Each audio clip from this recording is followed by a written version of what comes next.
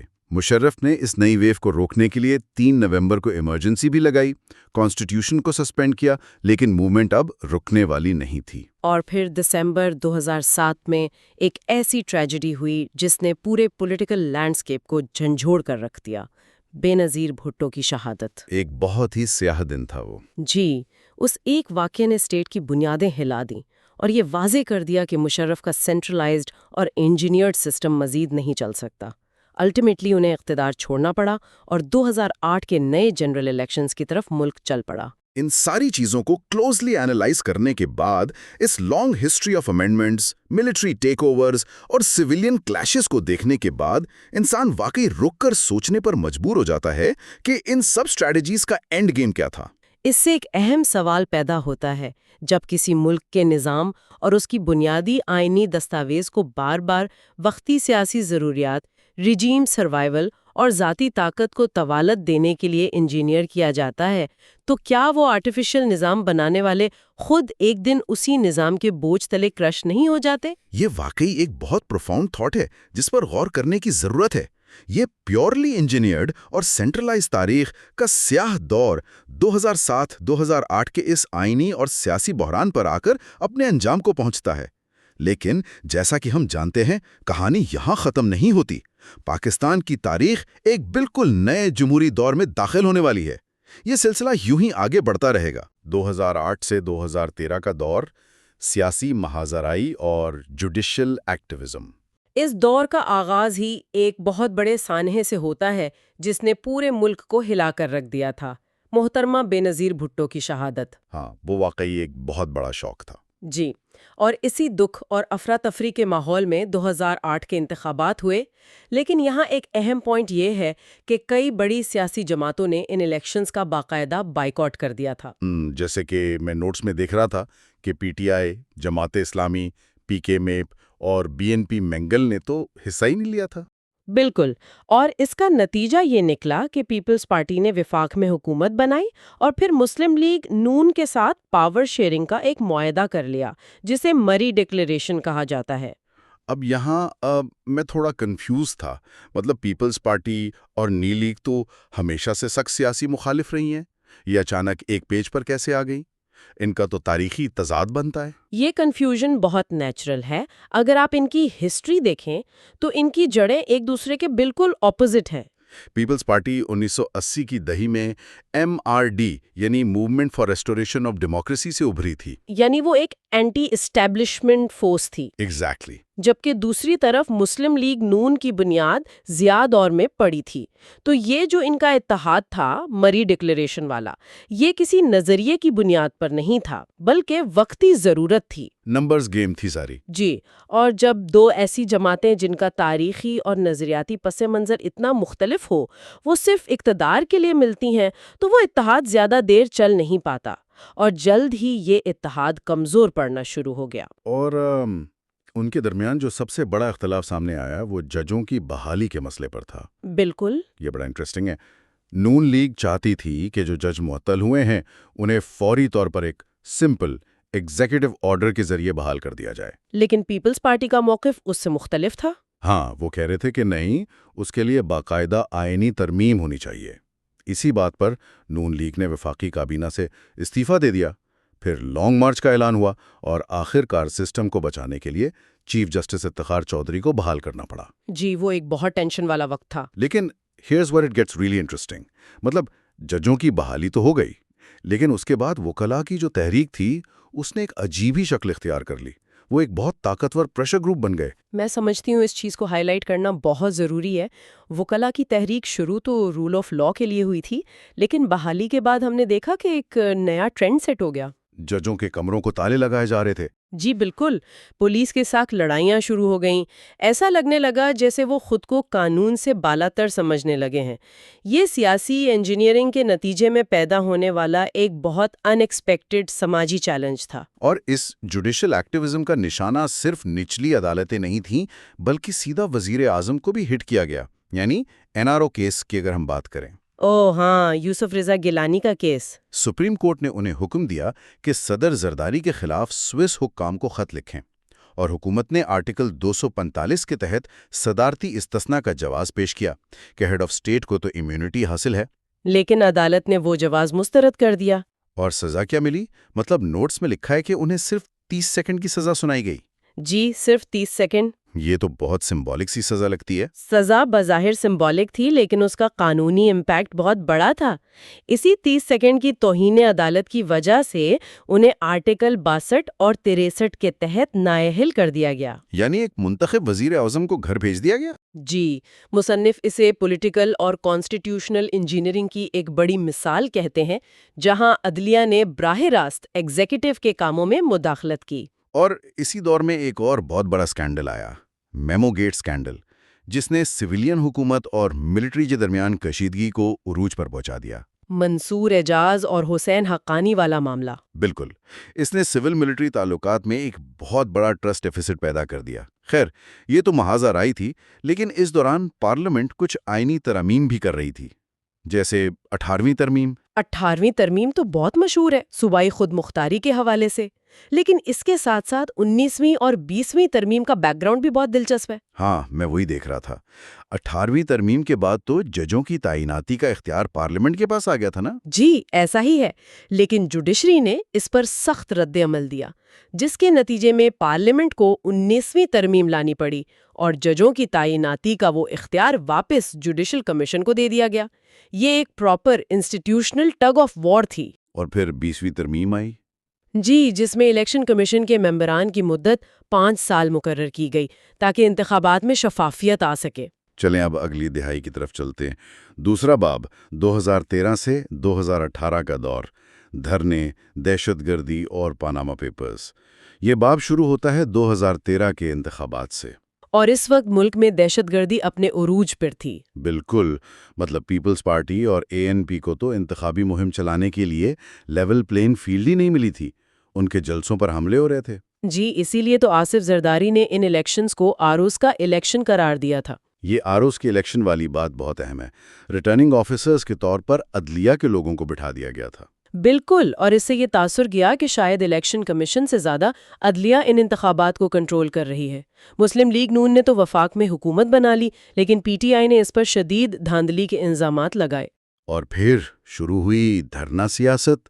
عمران خان کی PTI اور Canada سے آئے ہوئے ڈاکٹر طاہر القادری کی PAT نے مل کر اسلام آباد میں دھرنا دے دیا۔ 126 دن کا وہ لمبا دھرنا تھا۔ سوچئے، دارالحکومت کو 126 دن تک پیرالائز کر کے رکھا گیا، پارلیمنٹ اور PTV پر حملے ہوئے، سسٹم بالکل چوک ہو گیا تھا۔ What's fascinating here is کہ اس ساری سیاسی کشیدگی کو کسی مذاکرات نے نہیں بلکہ ایک بہت ہی المناک سانحے نے روکا۔ عامی پبلک اسکول پشاور کا سانحہ۔ جی، APS کے اس دردناک واقعے نے پورے ملک کو ہلا دیا اور دھرنے فوراً ختم کر دیے گئے۔ اس کے بعد ملک کی پوری توجہ کاؤنٹر ٹیررزم کی طرف چلی گئی۔ نیشنل ایکشن پلان بنا اور پہلی بار نیشنل انٹرنل سیکیورٹی پالیسی یعنی NISP سامنے آئی۔ اور پھر ضرب عضب جیسے بڑے آپریشنز ہوئے۔ بعد میں 2017 میں سلیپر سیلز کو ختم کرنے کے لیے رد الفساد بھی شروع کیا گیا اور فاٹا کے لیے ایک اسپیشل ڈیولپمنٹ پیکج بھی لایا گیا۔ اس دوران کچھ نئی اور بہت اہم آئینی ترامیم بھی کی گئیں، جیسے 21ویں اور 23ویں ترمیم۔ جی، یہ ترامیم ملٹری کورٹس کے قیام اور ان کی توسیع کے حوالے سے تھیں۔ چونکہ سویلین کورٹس میں دہشت گردوں کے مقدمات چلانا مشکل ہو رہا تھا، اس لیے آئین میں یہ غیر معمولی تبدیلی کی گئی۔ اور 22ویں ترمیم میں الیکشن کمیشن میں بیوروکریٹس اور ٹیکنوکریٹس کو شامل کرنے کی اجازت مل گئی۔ لیکن 24ویں اور 25ویں ترمیم نے تو ملک کا سٹرکچر ہی بدل دیا۔ بالکل، 24ویں ترمیم 2017 کی مردم شماری کے بعد لائی گئی۔ اس نے نشستوں کا توازن تبدیل کر دیا۔ پنجاب کی نشستیں 148 سے کم ہو کر 141 رہ گئیں، بلوچستان 14 سے 16 پہ آ گیا، KP کے 35 سے 39 اور اسلام آباد کی 2 سے 3 سیٹیں ہو گئیں۔ اور پھر 25ویں ترمیم کے ذریعے فاٹا کا KPK میں باقاعدہ انضمام کر دیا گیا، جو کہ ایک بہت بڑی تاریخی ڈیولپمنٹ تھی۔ So what does this all mean؟ مطلب اتنی ساری تبدیلیاں آ رہی تھیں لیکن پھر اچانک پاناما پیپرز کا دھماکہ ہو گیا۔ پاناما پیپرز ایک انٹرنیشنل لیکس کا معاملہ تھا جس میں دنیا بھر کے امیر لوگوں کے آف شور اکاؤنٹ سامنے آئے تھے۔ لیکن پاکستان میں اس نے ایک بالکل نئی سیاسی سب بندی کر دی۔ جی، اس لیک کے بعد سپریم کورٹ نے ایک JIT بنائی جس میں انٹیلیجنس ایجنسیوں کے ممبران بھی شامل تھے۔ اور 2017 میں وہی ہوا جو گیلانی صاحب کے ساتھ ہوا تھا۔ آرٹیکل 62(1)(f) اور روپا ایکٹ کے سیکشن 99 کے تحت اثاثے نہ بتانے پر نواز شریف کو نااہل کر دیا گیا۔ اور وہ اثاثہ کیا تھا؟ اقامہ اور اس سے ملنے والی وہ تنخواہ جو انہوں نے کبھی لی ہی نہیں تھی۔ مصنف اسے باقاعدہ پولیٹیکل انجینئرنگ کا حصہ قرار دیتے ہیں۔ بعد میں ایون فیلڈ ریفرنس کا فیصلہ بھی آ گیا۔ اس کے بعد شاہد خاقان عباسی کو وزیر اعظم بننا پڑا، لیکن اس دوران اور بھی بہت کچھ ہو رہا تھا۔ MQM پاکستان اور لنڈن کے دھڑوں میں تقسیم ہو گئی۔ مصطفیٰ کمال نے 2016 میں PSP بنا لی۔ اور پھر ڈان لیکس کا ایشو آیا جس نے سول ملٹری تعلقات کو مزید خراب کر دیا۔ اور اسی وقت ہم نے تحریک لبیک پاکستان یعنی TLP کا ابھرنا بھی دیکھا۔ ہاں، وہ فیض آباد والا دھرنا، اس پر جسٹس قاضی فائز عیسیٰ کی وہ مشہور ججمنٹ بھی آئی تھی جس نے ریاستی اداروں کی حدود پر بہت اہم سوالات اٹھائے تھے۔ If we connect this to the bigger picture تو ڈاکٹر حسن عسکری رضوی کی اس کتاب سے ہمیں یہ سمجھ آتی ہے کہ 2008 سے 2018 کے اس پورے سفر میں یہ جو پالیٹکس آف ڈویژن تھی اور جوڈیشری، ملٹری اور سیاستدانوں کی جو آپسی چپکلش تھی، اس نے ایک نئی سسٹم کی بنیاد رکھی۔ بالکل، اس مسلسل انجینئرنگ نے ایک نئے ہائبرڈ رجیم کی بنیاد رکھ دی تھی جس کا براہ راست فائدہ ہم نے دیکھا کہ بالآخر ملٹری اسٹیبلشمنٹ اور PTI کو 2018 کے الیکشن میں ہوا۔ یہ سب کچھ ایک دن میں نہیں ہوا بلکہ ایک طویل پروسیس کا نتیجہ تھا۔ دس از این امپورٹنٹ کوشچن۔ اگر ایک نظام میں مسلسل اس طرح عدالتی فعالیت اور سیاسی اور آئینی انجینئرنگ کے ذریعے منتخب رہنماؤں کو ہٹانے کا سلسلہ چلتا رہے تو کیا کبھی حقیقی اور نامیاتی جمہوریت، میرا مطلب ہے آرگینک ڈیموکریسی، کیا وہ کبھی پروان چڑھ سکتی ہے؟ یا پھر یہ ملک ہمیشہ ایک ایسے ہی انجینئرڈ اور ہائبرڈ ماڈل میں پھنسا رہے گا؟ یہ ایک ایسا سوال ہے جس پر میرا خیال ہے ہر باشعور ذہن کو خود غور کرنا چاہیے۔ 2018 کے جنرل الیکشنز، یہاں سے کہانی شروع ہوتی ہے۔ اصل پوائنٹ آف ڈپارچر یہی ہے۔ بالکل، اس چیپٹر کا آغاز کچھ اہم سٹیٹسٹکس سے ہوتا ہے جو گراؤنڈ ریالٹی کو سمجھنے کے لیے ضروری ہیں۔ 2018 کے الیکشنز میں پاکستان میں ٹوٹل 105.96 ملین رجسٹرڈ ووٹرز تھے، جو کہ ایک بہت بڑا نمبر ہے۔ بڑا نمبر ہے، اور ووٹنگ ٹرن آؤٹ لگ بھگ 73.4% رہا۔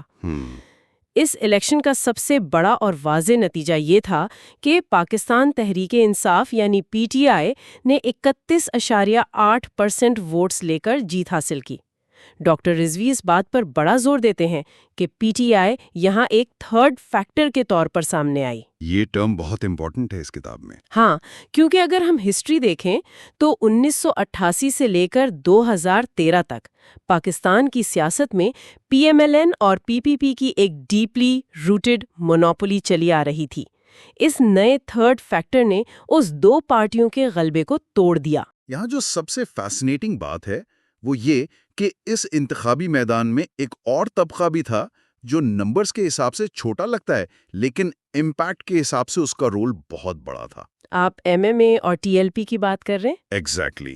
کتاب میں MMA اور تحریک لبیک پاکستان یعنی TLP کا باقاعدہ ذکر کیا گیا ہے، جنہوں نے ٹوٹل ملا کر تقریباً 4 سے 4.5 ملین ووٹس حاصل کیے۔ اب ظاہر یہ پرسنٹیج ٹوٹل نیشنل ووٹس کے مقابلے میں شاید نیگلیجبل فیل ہوں، لیکن جب ہم فرسٹ پاس دی پوسٹ الیکٹورل سسٹم کی بات کرتے ہیں جہاں جیتنے کے لیے صرف ایک ووٹ کی لیڈ چاہیے ہوتی ہے تو وہاں ان ووٹس کی پلیسمنٹ کے کانسیکوینسز بہت ہیوی ہوتے ہیں۔ صحیح۔ ان چھوٹے ووٹ بینکس نے کئی اہم کانسٹیٹوئنسیز میں مارجن آف وکٹری کو ڈیپلی افیکٹ کیا۔ بیسکلی ان پارٹیوں نے ٹریڈیشنل رائٹ ونگ ووٹ کو ڈیوائیڈ کر کے ایک طرح سے الیکٹورل انجینئرنگ کو فیسیلیٹیٹ کیا۔ یہ بالکل ویسا ہی ہے جیسے کرکٹ میں ایک اچھی ڈاٹ بال پورا اوور پریشر میں ڈال دیتی ہے، ویسے ہی یہ چھوٹے ووٹ بینکس بڑی پارٹیوں کا مارجن آف وکٹری کھا گئے۔ بہت اچھی انالوجی ہے یہ۔ اور اسی نظام کے تحت جب پریزیڈنشل الیکشن کا وقت آیا تو وہاں بھی نمبرز کا ایک کلیئر ڈیوائیڈ نظر آیا۔ ڈیٹیل بتاتی ہے کہ ٹوٹل 1174 الیکٹورل ووٹس تھے. ان میں سے پریزیڈنٹ عارف الوی نے 393 الیکٹورل ووٹس لے کر کلیئر جیت حاصل کی. جبکہ ان کے مقابلے میں فضل الرحمان نے 185 اور اعتزاز احسان نے 124 ووٹس لیے. لیکن اس سب کے ساتھ ساتھ 2018 کے الیکشن کے حوالے سے ایک بہت بڑی کنٹروورسی کو بھی اس چیپٹر میں ہائی لائٹ کیا گیا ہے. RTS کا مسئلہ. ہاں، RTS یعنی ریزلٹ ٹرانسمیشن سسٹم. الیکشن کی رات کو اس سینٹرلائزڈ ڈیجیٹل سسٹم کا اچانک ٹیکنیکلی کلوز ہو جانا، جس نے کافی سوالات اٹھائے. ایگزیکٹلی اسے پورے مورخ میں اس سسپیشن کو پیدا کیا کہ شاید ریزلٹس مینج کیے گئے ہیں. ایک سائیکولوجیکل ٹرسٹ ڈیفیسٹ وہاں سے شروع ہوا. اور اسی ڈیجیٹل بات سے ایک اور نیا ٹرینڈ جڑا ہے جو اس الیکشن میں میچور ہوا. وہ کیا؟ وہ تھا PTI کا ڈیجیٹل اور سوشل میڈیا کا میسیولی افیکٹو استعمال. تجزیہ نگار پوائنٹ آؤٹ کرتے ہیں کہ PTI کی جو اصل سپورٹ بیس تھی وہ یوتھ، ویمن اور اربن مڈل کلاس کے اندر ڈیولپ ہوئی. یہ وہ طبقے ہیں جو گراؤنڈ ریلی سے زیادہ سمارٹ فونز اور سوشل میڈیا پر کنیکٹ رہتے ہیں. بالکل. اس میسیو ڈیجیٹل ایڈوانٹیج نے ٹریڈیشنل پولیٹیکل پارٹیز کو بالکل آؤٹ ڈیٹ کر دیا اور انہیں یہ سخت سبق دیا کہ ماڈرن کمیونیکیشن ٹولز اور نیریٹو بلڈنگ کے بغیر اب انتخابات میں حصہ لینا کتنا مشکل ہے. یعنی ٹریڈیشنل پارٹیاں ابھی تک گراؤنڈ پر اپنے جلسوں کے سائز گن رہی تھیں جبکہ گیم ڈیجیٹل سپیس میں شفٹ ہو چکی تھی. صحیح بات ہے. اب آگے بڑھتے ہیں. کتاب کا اگلا حصہ جس چیپٹر پہ فوکس کرتا ہے وہ ہے PTI گورنمنٹ کی پالیسیز اور اکانومی. یہ پیریڈ کافی ایکشن پیکڈ تھا. بہت زیادہ. 2018 کے بعد جب گورنمنٹ بن گئی تو کتاب کے مطابق یہ 2018 سے 2024 کا جو پورا دور تھا یہ ہائیلی پارٹیسن اور انتہائی کانفرنٹیشنل تھا. پولرائزیشن اپنے عروج پر تھی. سیاست کا ایڈیم یعنی بات کرنے کا جو لہجہ تھا وہ کافی رف رہا.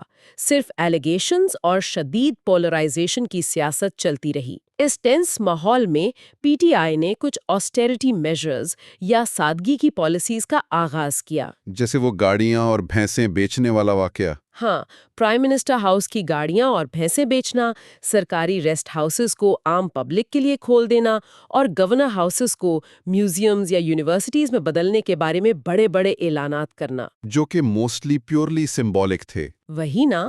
میں یہاں سوچتی ہوں کہ بھینسیں بیچ کر IMF کا قرض اتارنے کا آئیڈیا سمبولیکلی تو بہت کیچی تھا، لیکن آبویسلی مائکرو لیول کی سادگی کبھی بھی میکرو لیول کی اکانومی کو فکس نہیں کر سکتی. اگر ہم اس کو بگر پکچر سے کنیکٹ کریں تو ان میجرز کا مقصد عوام کو ایک اینٹی ایلیٹ میسج دینا تھا، لیکن ان کا اوورآل نیشنل بجٹ یا اکانومی پر کوئی میننگ فل امپیکٹ نہیں تھا. لیکن کچھ پالیسی لیول پر اہم سٹیپس تھے. ہاں، پالیسی لیول پر کچھ بڑے ویلفیئر پروجیکٹس ضرور لانچ کیے گئے جو ہسٹوریکلی اہم تھے. پناہ گاہز بنائی گئی یعنی شیلٹر ہاؤسز ان لوگوں کے لیے جو سڑک پر سوتے تھے. اور سٹیزن کمپلین پورٹل جیسا آن لائن سسٹم لایا گیا جہاں لوگ ڈائریکٹ بیوروکریسی کے خلاف کمپلین کر سکتے تھے. اس کے علاوہ ہیلتھ انشورنس کارڈز، احساس پروگرام جیسے ڈائریکٹ کیش ٹرانسفر انیشیٹوز اور اوورسیز پاکستانیز کے لیے روشن ڈیجیٹل اکاؤنٹ لائے گئے. کیے گئے تھے وہ بھی اس دور کی پالیٹکس کو ڈیفائن کرتے ہیں. تو ان سب کا مطلب کیا ہے اکانومی کے حوالے سے؟ ہاں، جب ہم ان سب پرومسز اور ویلفیئر اسکیمز کے نیریٹو کو دیکھتے ہیں تو گراؤنڈ پر اکانومی کی اصلی حقیقت کیا تھی؟ عوام کو کیا فیس کرنا پڑ رہا تھا؟ اکانومی کے محاذ پر حالات بالکل مختلف تھے. سب سے بڑا اور پہلا اکنامک ایشو یہ تھا کہ نئے آنے والے فائنانس مینیجرز اس فیصلے پر کلیئر نہیں تھے کہ انہیں فوراً IMF کے پاس جانا چاہیے یا نہیں. جو ہیزیٹیشن کافی مہنگی پڑی. بہت. اس ڈیسیجن میں تقریباً 8 سے 9 مہینے کا ڈیلے کیا گیا. اکانومکلی اس ہیزیٹیشن کا نقصان یہ ہوا کہ فورن ایکسچینج ریزروز گرتے گئے، انسرٹنٹی پھیلی اور PTI کی اکنامک مینجمنٹ کی کریڈیبلٹی بری طرح متاثر ہوئی. اور آخر کار انہیں مجبوراً IMF کے پاس جانا ہی پڑا. ہاں، اور کافی سخت شرائط ماننی پڑی. پھر اس کے اوپر سے کووڈ-19 کی گلوبل پینڈیمک کا انپریسیڈنٹڈ اثر آ گیا. لیکن کووڈ کے معاملے میں ان کی پالیسی کافی ڈسکس ہوتی ہے. PTI گورنمنٹ نے انیشلی کمپلیٹ لاک ڈاؤن کیا، لیکن پھر جلد ہی سمارٹ لاک ڈاؤن کی پالیسی اپنائی. یہ اپروچ واقعی کافی سکسیسفل اور گلوبلی ایکنالجڈ بھی ہوئی، کیونکہ اس سے اکنامک ایکٹیویٹی پوری طرح فریز نہیں ہوئی. لیکن اس کے علاوہ باقی اکنامک انڈیکیٹرز کا کیا حال تھا؟ ان لمیٹڈ سکسیس سٹوریز کے باوجود اس ٹینیور میں ہیوی انٹرنل اور ایکسٹرنل بوروئنگ کی گئی، انفلیشن لگاتار بڑھی، بیسک فوڈ آئٹمز میں پرائس ہائکس ہوئے، اور ملک کے اکنامک ڈھانچے میں کوئی بڑی long lasting structural reform implement نہیں ہو سکی۔ اور اسی گورننس کے دوران سیاست کا ایک اور پہلو بہت ڈومیننٹ رہا۔ کتاب اس چیز کو ایک الگ چیپٹر میں ایڈریس کرتی ہے جس کا نام ہے اسلامائزیشن آف پالیٹکس۔ اس میں ریلیجن اور پالیٹکس کو باقاعدہ ایک ساتھ بلینڈ کیا گیا۔ ڈاکٹر رضوی بتاتے ہیں کہ اس دوران اسلامک ایڈیم کو اسٹیٹ پالیسیز اور پولیٹیکل سپیچز میں کافی اوپنلی یوز کیا گیا۔ اگرچہ یہ کوئی نئی چیز نہیں تھی، لیکن پی ٹی آئی نے اسے ایک نیا پاپولسٹ رنگ ضرور دیا۔ ایگزیکٹلی۔ اور اس بلینڈنگ کے پریکٹیکل ایگزامپلز پارلیمنٹ سے لے کر کلاس رومز تک نظر آئے۔ اگر ہم اس کو اسپیسیفائی کریں تو نیشنل اسمبلی نے ایک باقاعدہ ریزولوشن پاس کی جس کے تحت Holy Prophet peace be upon ہم کے نام کے ساتھ ختم النبیین لکھنا اور بولنا ہر سرکاری دستاویز میں لازمی قرار دیا گیا۔ اور سینٹ نے بھی اسٹیپس لیے تھے۔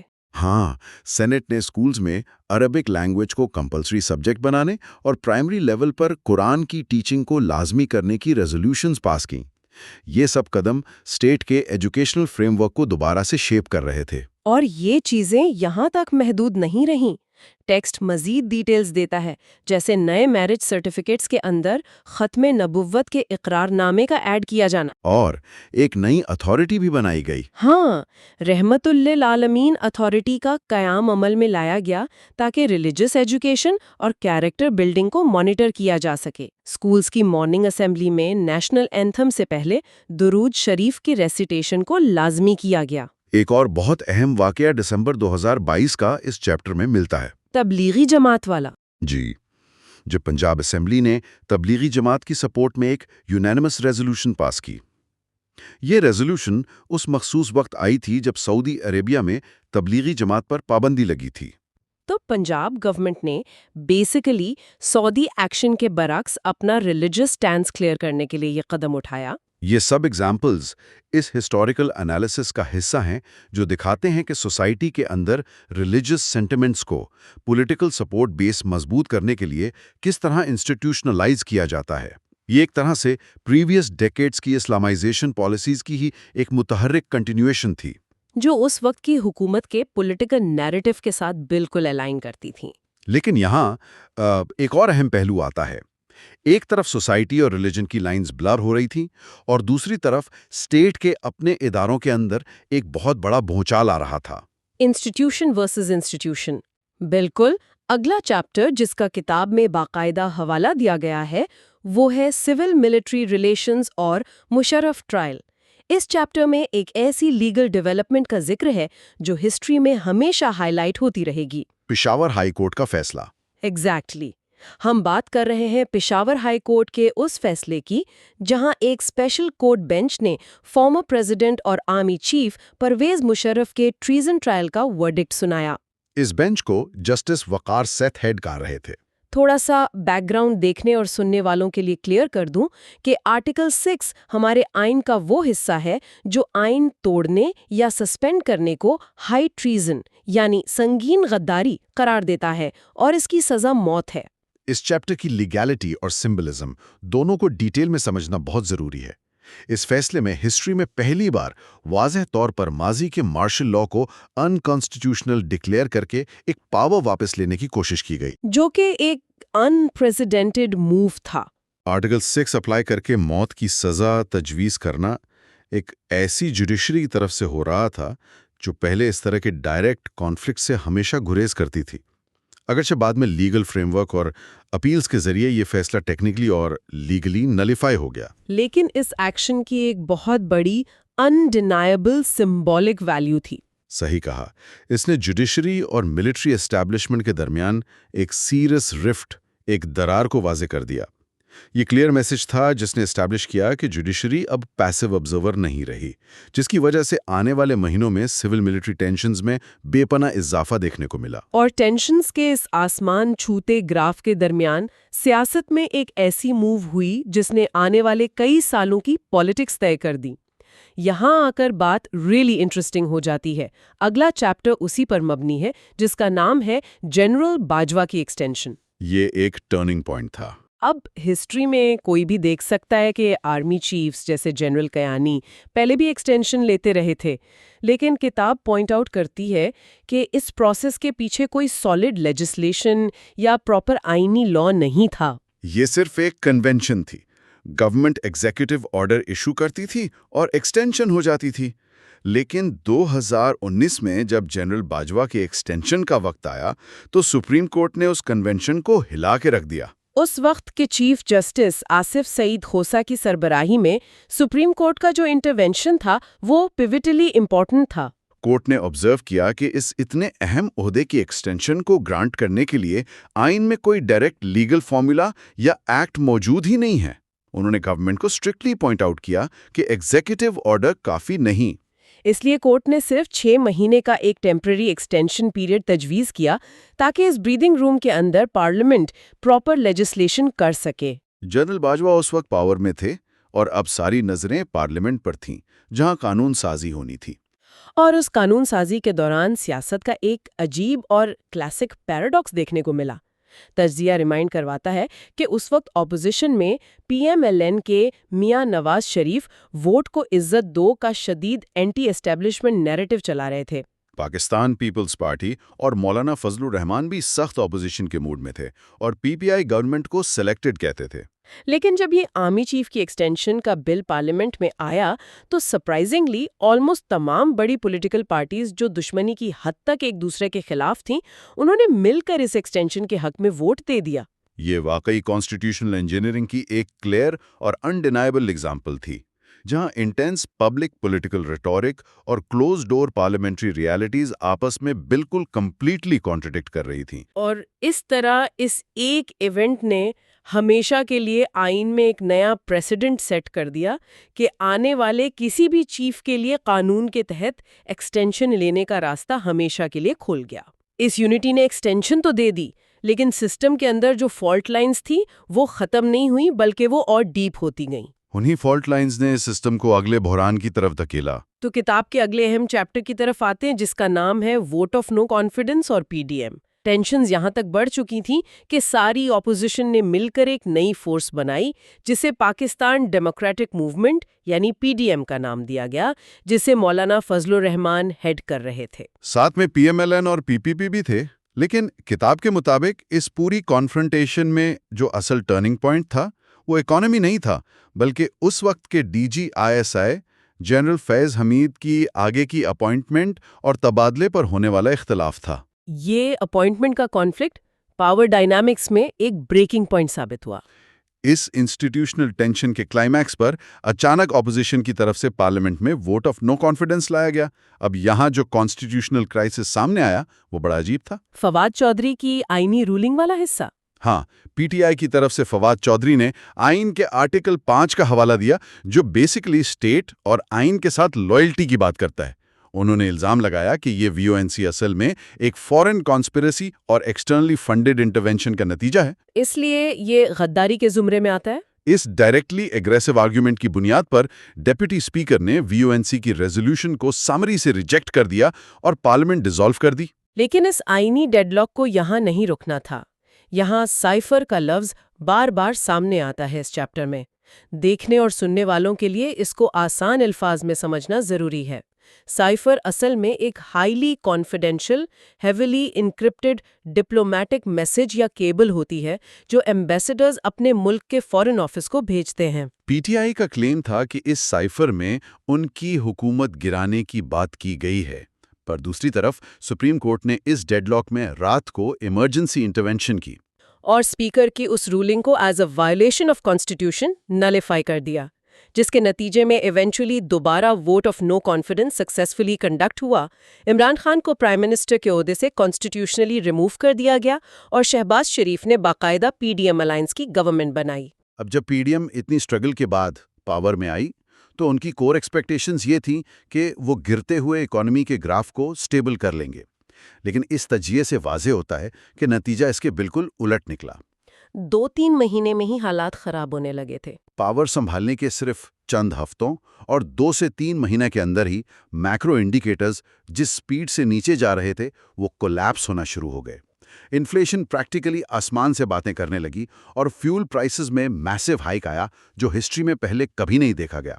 عوام ڈائریکٹلی اس کا بوجھ اٹھا رہی تھی۔ اور اس شدید اکنامک فیلئر نے سیاسی منظرنامہ مکمل طور پر الٹا کر دیا۔